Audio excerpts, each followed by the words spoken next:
1장 불신의 시작. 저는 에밀리 샌더스입니다. UN 군수감독위원회에서 정밀무기 검증팀을 이끌고 있죠. 2025년 7월 제네바 본부에 출근했을 때 사무실이 술렁이고 있었습니다. 동료들이 모니터 앞에 모여 무언가를 보고 있더군요. 팀장님, 이거 보세요. 로라가 제 앞으로 노트북을 밀었습니다. 화면엔 SNS에서 퍼지고 있는 영상이 재생되고 있었어요. 사막 한가운데 건물 하나가 정확히 무너지는 장면이었죠. 놀라운 건 그 옆 민가들은 먼지 하나 뒤집어 쓰지 않았다는 겁니다. 창문도 깨지지 않았어요. 민간 피해 제로래요. 표적만 정확히 타격했대요. 저는 영상을 되돌렸습니다. 폭탄이 떨어지는 장면을 느린 재생으로 확대했죠. 그리고 그 순간 폭탄 표면의 로고가 선명하게 보였습니다. 한화에어로스페이스. 심장이 철렁 내려앉았어요. 손이 자동으로 마우스를 움직였습니다. 제 모니터 구석에 늘 띄워두는 파일 하나를 클릭했죠. 2011년 한미 합동훈련 오폭 사고 보고서였습니다. 첫 페이지엔 약혼자 이름이 적혀 있었어요. 제임스 하워드 중위. 또 한국이야? 제 입에서 나온 말이었습니다. 로라가 고개를 갸웃했지만 저는 대답하지 않았어요. 그저 화면 속 폭탄을 바라볼 뿐이었죠. 15년 전 그날이 떠올랐습니다.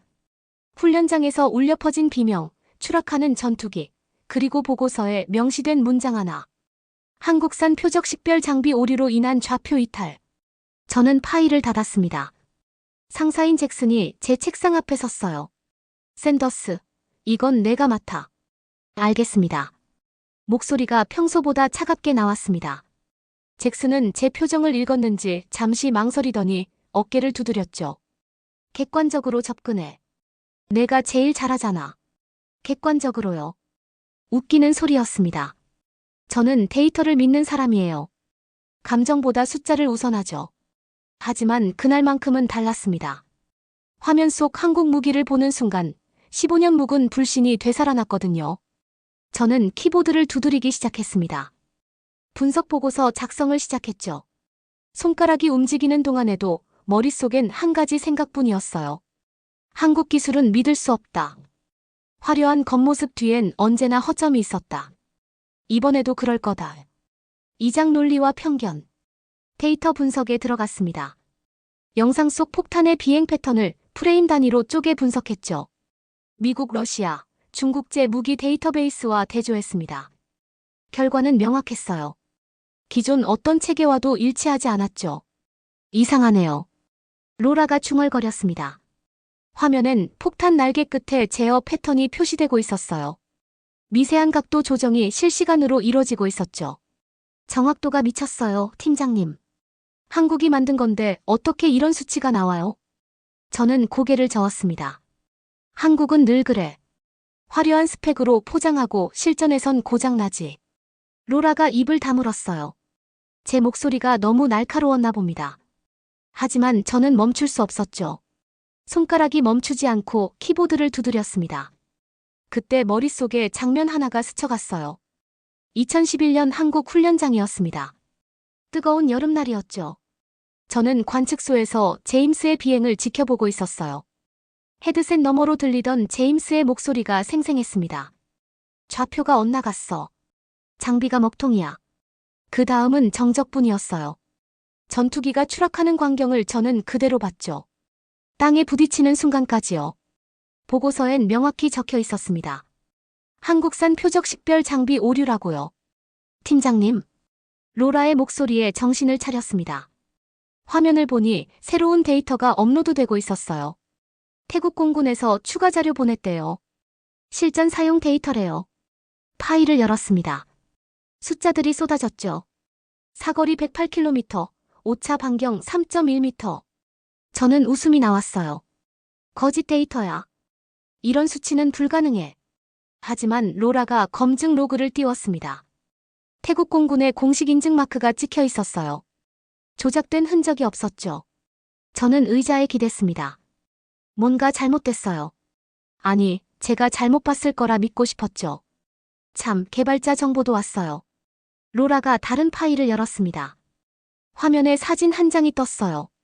중년 남성이었죠. 이름은 정한유. 한화 에어로스페이스 수석 연구원이라 적혀 있었습니다. 이 사람, 팀장님이 예전에 평가했던 사람이에요. 2018년 기술 검증 때요. 팀장님이 직접 쓰신 보고서 있잖아요. 기술 미숙, 실전 적용 불가 판정 내린 거요. 기억이 났습니다. 그때 저는 한국 업체들을 전부 탈락시켰었죠. 제임스를 잃은 뒤로 한국 기술은 믿지 않기로 마음먹었거든요. 손이 떨렸습니다. 마우스를 쥔 손에 힘이 들어갔어요. 화면 속 정한우의 눈빛이 차분했습니다. 저를 비웃는 것 같았죠. 3장 불가능한 수치. 회의실에 자료를 펼쳐놓았습니다. 상사 잭슨과 분석팀 전원이 모였어요. 저는 프레젠테이션을 시작했죠. 사거리 108km, 오차 반경 3.1m입니다. 잭슨이 미간을 찌푸렸어요. 그게 가능한 수치야? 불가능합니다. 적어도 기존 기술로는요. 저는 다음 슬라이드를 넘겼습니다. 비교 차트가 나타났죠. 미국 최신 유도폭탄도 오차 반경이 5m였어요. 한국 무기가 그보다 정확하다는 건 말이 안 됐습니다. 조작 가능성은요? 확인했습니다. 태국 공군의 공식 데이터고 검증 로그도 깨끗해요. 회의실이 조용해졌습니다. 누군가 기침 소리를 냈죠. 저는 계속 말을 이었어요. 하지만 실전 데이터가 부족합니다. 한두 번 성공이 실력을 증명하진 못하죠. 그때 로라가 손을 들었습니다. 팀장님, 추가 보고 있어요. 태국에서 46회 실전 투하 데이터를 전부 보내왔대요. 심장이 빨리 뛰었어요. 46회라니. 그 정도면 통계적으로 유의미한 샘플이었죠. 파일을 열었습니다. 엑셀 시트가 펼쳐졌어요. 각 투하마다 명중률, 오차거리, 민간 피해 여부가 기록돼 있었습니다. 명중률 99.4%. 민간 피해 0건. 손에 쥔 레이저 포인터가 떨렸어요. 이건 말도 안 되는 수치였습니다. 하지만 숫자는 거짓말을 하지 않죠. 저는 데이터를 믿는 사람이에요. 감정보다 숫자를 우선한다고요. 믿기 어렵군요. 잭슨이 말했습니다. 저도 같은 생각이었어요. 믿고 싶지 않았죠. 하지만 데이터는 명확했습니다. 로라가 다시 입을 열었어요. 개발자 정한우 박사래요. 팀장님이 2018년에 기술 미숙 판정 내린 바로 그 사람이요. 회의실 사람들이 저를 쳐다봤습니다. 얼굴이 뜨거워졌어요. 7년 전 제 판단이 틀렸다는 뜻이었죠. 아니, 틀린 게 아니라 제가 제대로 보지 않았던 걸 겁니다. 당시엔 기술이 미성숙했을 수 있죠. 제 변명이었어요. 하지만 목소리에 확신이 없었습니다. 로라가 조심스럽게 말했죠. 팀장님, 그때 보고서 다시 보셨어요? 보지 않았습니다. 볼 필요도 없었죠. 한국 기술은 믿을 수 없다고 이미 결론 내렸으니까요. 하지만 지금 이 순간 그 확신이 흔들리고 있었어요. 잭슨이 말했습니다. 검증을 계속해. 철저하게. 회의가 끝났습니다. 저는 자리로 돌아와 의자에 앉았어요. 모니터엔 여전히 정한우의 사진이 떠 있었죠. 그의 눈빛이 저를 꿰뚫는 것 같았습니다. 제가 틀렸을까요? 15년 동안 믿어온 게 편견이었을까요? 손이 떨렸습니다. 키보드 위에 올려놓은 손가락 끝이 차가웠어요. 사장 목소리의 주인. 태국 조종사 인터뷰 영상이 도착했습니다. 저는 회의실 스크린에 영상을 띄웠어요. 로라와 분석 팀원들이 함께 자리했죠. 화면에 태국 공군 조종사가 나타났습니다. 계급장은 대위였어요. 이름은 소라위 중령이라 자막에 떴죠. 그의 얼굴엔 땀이 맺혀 있었습니다. 인터뷰가 시작됐어요. 표적 400m 옆에 학교가 있었습니다.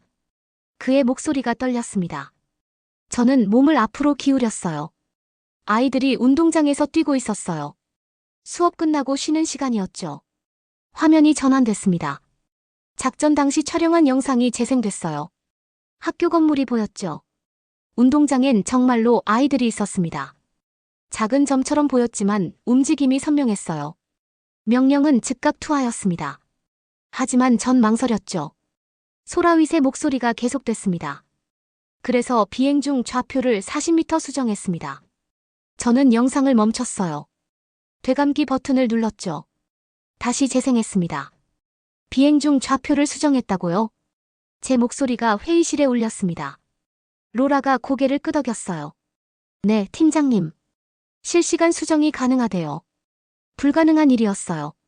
기존 유도폭탄은 투하 전 좌표를 입력하죠. 일단 떨어지면 수정할 수 없습니다. 하지만 영상 속 조종사는 분명히 말했어요. 비행 중 수정했다고요. 인터뷰가 계속됐습니다. 터치 한 번이면 됩니다. 화면에 새 좌표를 찍으면 폭탄이 즉시 반응해요. 화면엔 조종석 디스플레이가 나타났어요. 태블릿처럼 생긴 화면이었죠. 손가락으로 지도를 터치하는 모습이 보였습니다. 간단했어요. 너무 간단했죠. 저는 의자에 등을 기댔습니다. 숨이 막혔어요. 머릿속에 15년 전 기억이 떠올랐죠. 제임스의 목소리였습니다. 헤드셋 너머로 들렸던 그 다급한 목소리요. 좌표가 엇나갔어. 수정하려는데 장비가 먹통이야. 제임스는 좌표를 수정하려 했었습니다. 하지만 장비가 반응하지 않았죠. 만약 그때 이런 시스템이 있었다면요. 터치 한 번으로 좌표를 바꿀 수 있었다면요. 제임스는 살았을까요? 가슴이 먹먹해졌습니다. 눈앞이 흐려졌어요. 저는 눈을 감았죠. 심호흡을 했습니다. 팀장님 괜찮으세요? 로라의 목소리가 들렸어요. 저는 고개를 끄덕였습니다. 괜찮지 않았지만 괜찮은 척했죠. 영상이 끝까지 재생됐습니다. 소라윗이 마지막으로 말했어요. 폭탄은 정확히 표적만 맞췄습니다. 학교는 무사했어요. 아이들도 다치지 않았죠. 화면이 꺼졌습니다. 회의실이 조용했어요. 누구도 말하지 않았죠.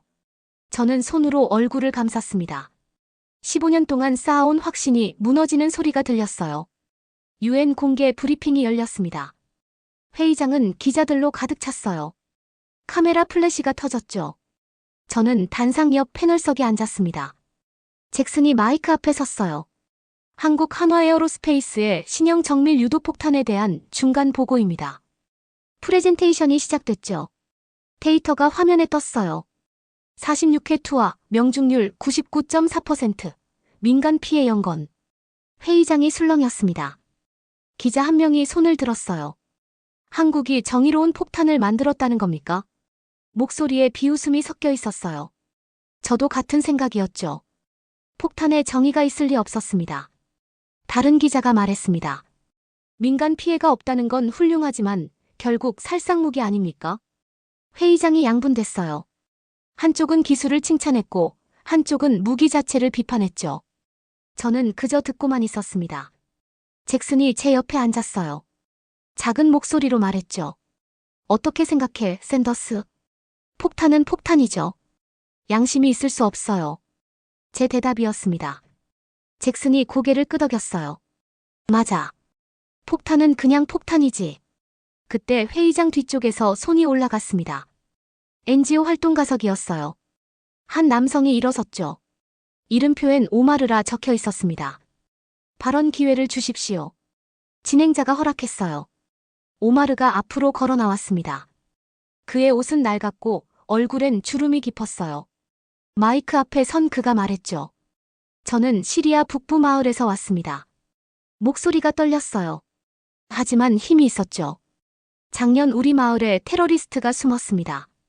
폭격이 시작됐어요. 회의장이 조용해졌습니다. 오마르가 계속 말했어요.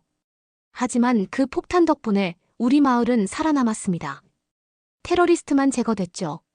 우리 집은 50m 떨어져 있었어요. 창문 하나 깨지지 않았습니다.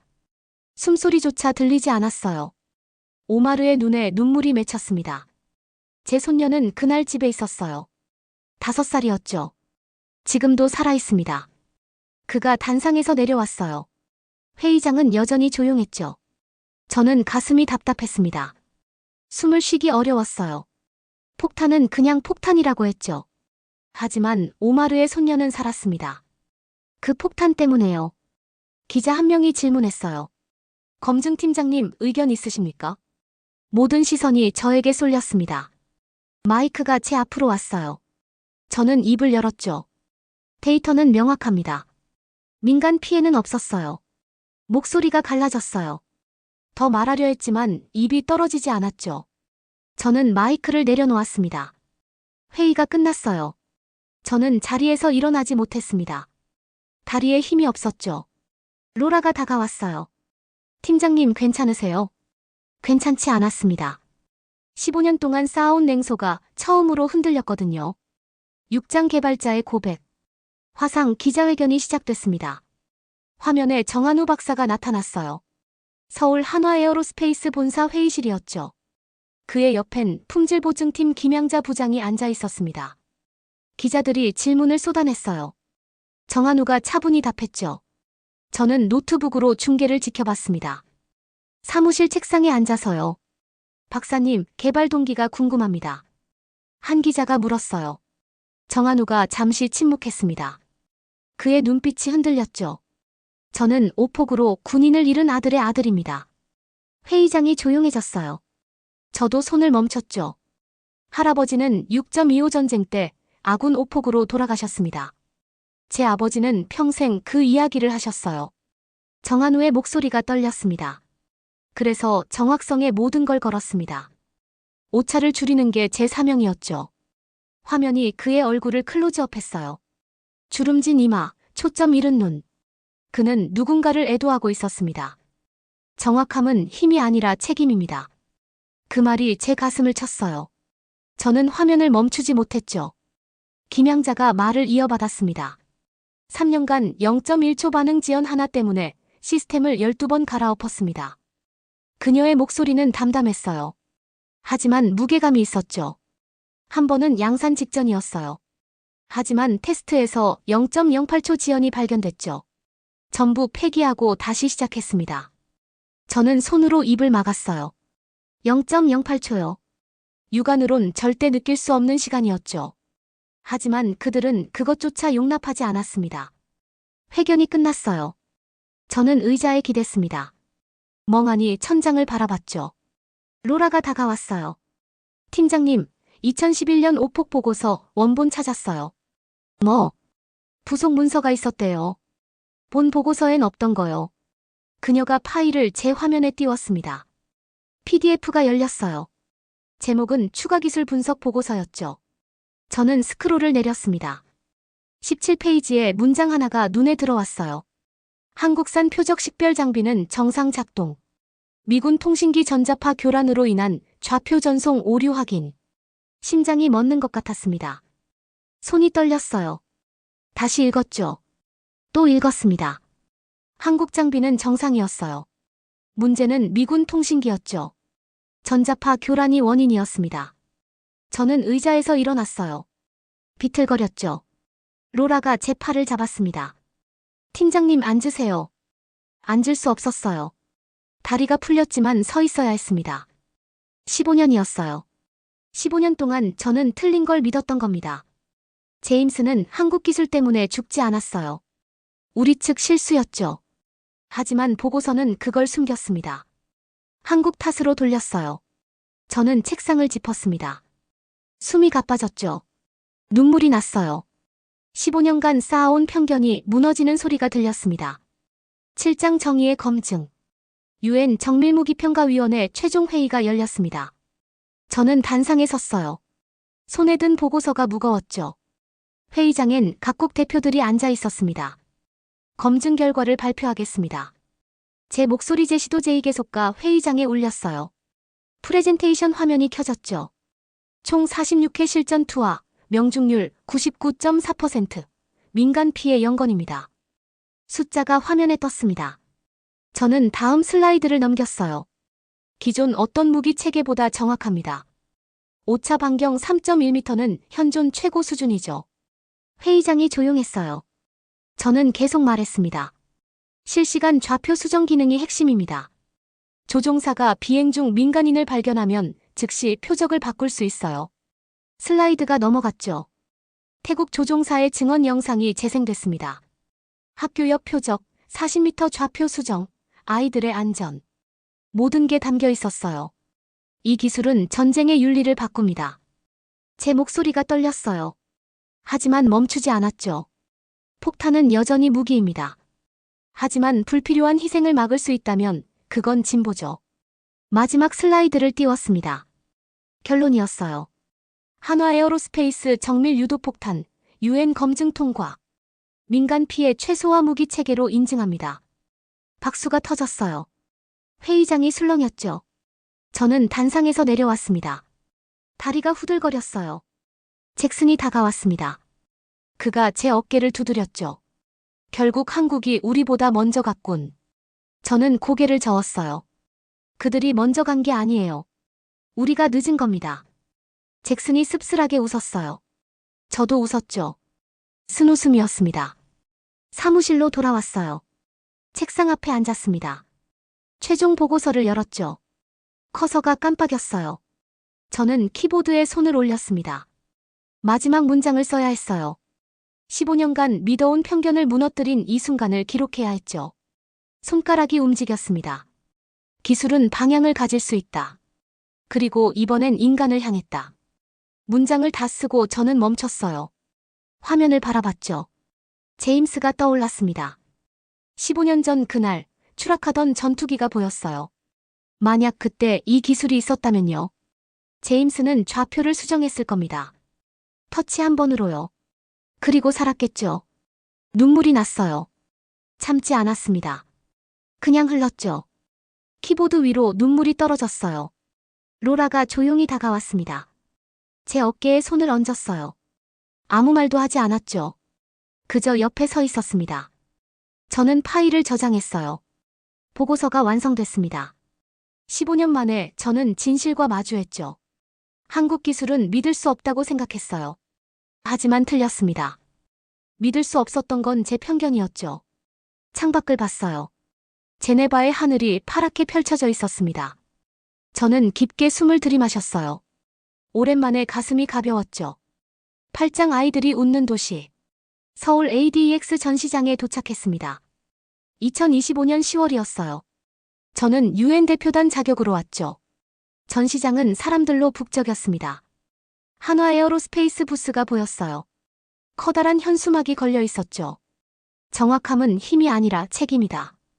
그 문구를 보는 순간 가슴이 뭉클했습니다. 저는 부스 안으로 들어갔어요. 정한우 박사가 서 있었어요. 그의 옆엔 태국 공군 소라윗 대위가 있었죠. NGO 활동가 오마르도 보였습니다. 세 사람이 대화하고 있었어요. 저는 다가갔습니다. 정한우가 저를 봤어요. 그가 손을 내밀었죠. 샌더스 팀장님이시죠? 뵙게 되어 영광입니다. 악수를 했어요. 그의 손이 따뜻했습니다. 저는 입을 열었죠. 제가 사과할 게 있습니다. 정한우가 고개를 갸웃했어요. 저는 계속 말했습니다. 2018년 평가 때 박사님을 부당하게 판정했어요. 편견 때문이었죠. 그가 웃었어요. 쓴웃음이 아니었습니다. 따뜻한 미소였죠. 괜찮습니다. 그때 떨어진 덕분에 더 노력했거든요. 소라윗이 끼어들었어요. 덕분에 제가 아이들을 구했습니다. 감사해요, 박사님. 오마르도 말했죠. 제 손녀도 살았습니다. 고맙습니다. 부스 한쪽에서 행사가 시작됐어요. 캄보디아 아이들이 보낸 편지 낭독회였죠. 한 직원이 편지를 읽기 시작했습니다. 그날 하늘에서 무섭지 않은 소리가 났어요. 감사합니다. 아이의 글씨체였어요. 삐뚤빼뚤했지만 진심이 담겨 있었죠. 저는 눈시울이 뜨거워졌습니다. 정한우가 조용히 말했어요. 제 할아버지는 오폭으로 돌아가셨습니다. 그래서 이 일을 시작했죠. 그의 목소리가 떨렸어요. 무서운 소리가 아니라 희망의 소리를 만들고 싶었어요. 저는 고개를 끄덕였습니다. 할 말이 없었죠. 그저 가슴이 먹먹했습니다. 편지 낭독이 끝났어요. 사람들이 박수를 쳤습니다. 저도 손뼉을 쳤죠. 눈물이 흘렀지만 닦지 않았어요. 행사가 끝나고 저는 부스 밖으로 나왔습니다. 전시장 창밖으로 서울 하늘이 보였어요. 맑고 푸른 하늘이었죠. 로라가 옆에 섰어요. 그녀가 물었습니다. 기분이 어때요, 팀장님? 저는 잠시 생각했어요. 15년 동안 짊어진 무게가 내려간 것 같았죠. 그날의 소리가 이제 희망처럼 들려요. 로라가 미소 지었습니다. 저도 웃었어요. 진심으로요. 전시장을 나서며 뒤를 돌아봤습니다. 한화 에어로스페이스 부스의 현수막이 다시 보였어요. 정확함은 힘이 아니라 책임이다. 그 문구가 제 가슴에 새겨졌습니다. 저는 걸음을 옮겼죠. 가벼운 발걸음이었어요. 하늘에서 비행기 소리가 들렸습니다. 저는 고개를 들었어요. 흰 비행운이 푸른 하늘을 가로질렀죠. 무섭지 않았어요. 그 소리가 희망처럼 들렸습니다. 정확히 맞춘 기술이 아무도 다치지 않게 했어요. 기술이 인간의 양심을 닮은 순간이었죠. 저는 깊게 숨을 들이마셨습니다. 서울의 공기가 상쾌했어요. 15년 만에 처음 느끼는 평온함이었습니다. 편견은 무너졌어요. 그 자리에 진실이 들어섰죠. 그리고 저는 비로소 자유로웠습니다.